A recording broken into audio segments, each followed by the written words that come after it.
Hi, it's Leaf here. So we're zooming into the floor pan where I'd already welded a piece of 16 gauge sheet steel into the bottom.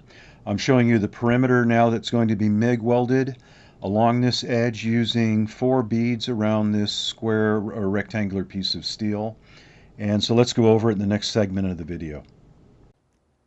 Now that the MIG welds are done, let's pan into the floor of the 912 to see how those beads worked out. So it's very thin metal. It was 16 gauge that I used. Ran beads all the way around this. There's a bead on the bottom and beads all the way around the top. So I just top these off up here. You have to move quickly. It is 16 gauge.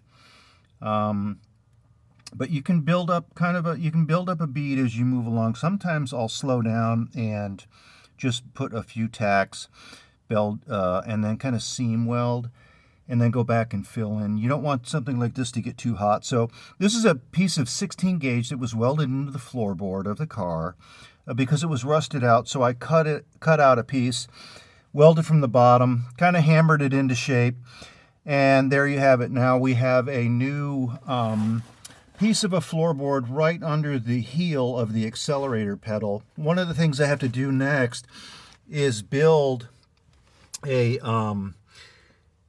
plate that's on an angle like this so that I can get the gas pedal, the Corvette gas pedal on an angle. So this worked out pretty well. So next is to clean this up, grind off some of the welds, because you never really want your beads to show up too much. You don't want them to protrude that much out of sheet metal. So I'll grind them down a little bit, clean this off, wire brush it, then degrease it, then coat it with metal prep, let that sit for a while. You have to keep it wet, 20 minutes with metal prep, then come back with 2 coats of POR 15, for which the second coat is laid down about 2 hours after the first when it's wet and tacky. And then once that dries overnight, I will come in and undercoat this. And then finally, as a third chemical, I will put seam sealer, because this area needs to be filled in with seam sealer under the pedal cluster.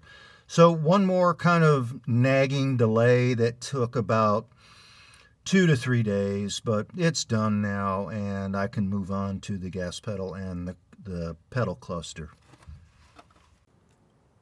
Now we're looking at that piece of sheet metal that was welded in from the bottom of the car. So it was welded on both sides. I ran a bead, several beads all the way around the piece. And you can see if I angle here what that looks like. You kind of don't really want any holes in any of the beads because of water leakage. And then I will follow up with seam sealer on this after I apply undercoating.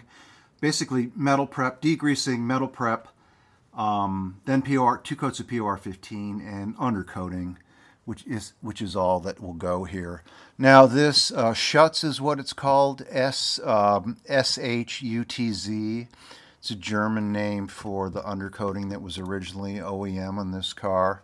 That burns off along the perimeter of your welding, so you have to wire brush that off. And once this is done, this will work out quite well. It's probably not hot anymore. It's cooled down. So overall, very satisfied.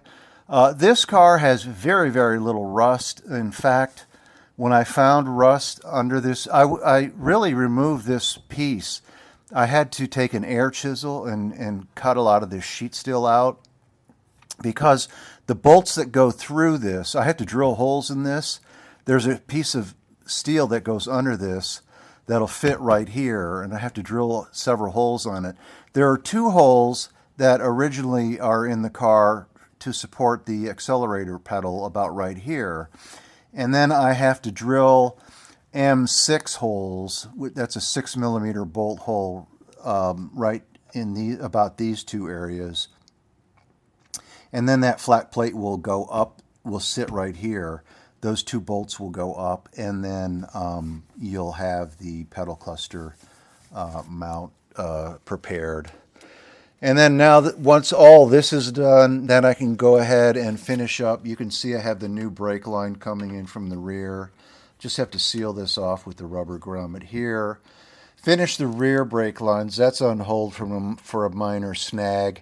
Then this alloy brake line from Fedline, it's a 3/16 inch line. I will bend right here with a 90, and then come straight over. You can see the master cylinder hole is right here.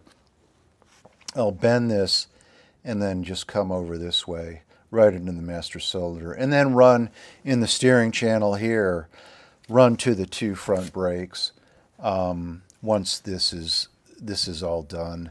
This is the old fuel line that's nevertheless still runs through the chassis, through the tunnel, to the rear of the car, through the bulkhead.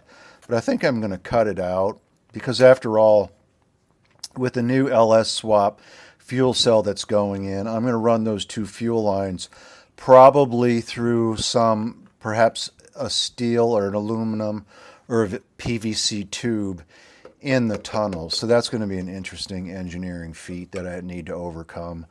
I don't really want to run fuel lines below the car. I do have to run the radiator lines out this hole. This is the smuggler's box here. I need to come down. Actually, the radiator lines are going to come out of the radiator here and then under past this and then go towards the back of the car. But I'll put the fuel lines coming down through this smuggler's box and then into the bulkhead here and then through the tunnel of the car and then out the rear bulkhead. I don't want those fuel lines I don't want them to be externally exposed, because if you hit a board or a rock or anything on a freeway and then those fuel lines are exposed, you'll just tear those out, and then the next thing you know, you are leaking gas. So you're going to run out of gas if you're on a trip, or you're going to catch fire. But the other issue is that I wanted to say that there are two lines for an LS engine. There's a pressure line and then a return line. So the system is pressurized via your fuel pressure at 55 to 60 psi, and then fuel that is not used in an LS engine is returned back to the fuel cell. So you have to have two lines. So I'll need the pressure and then the return coming through here. So those will be hidden. I'm not going to expose those to the elements. The water cooling lines can be exposed. That's kind of a no-brainer. I mean, it's what, like 1890 technology or something for internal combustion engines. So stupid easy on the cooling lines. There are going to be no oil cooler lines, so only water lines and the two pressure and return line for fuel.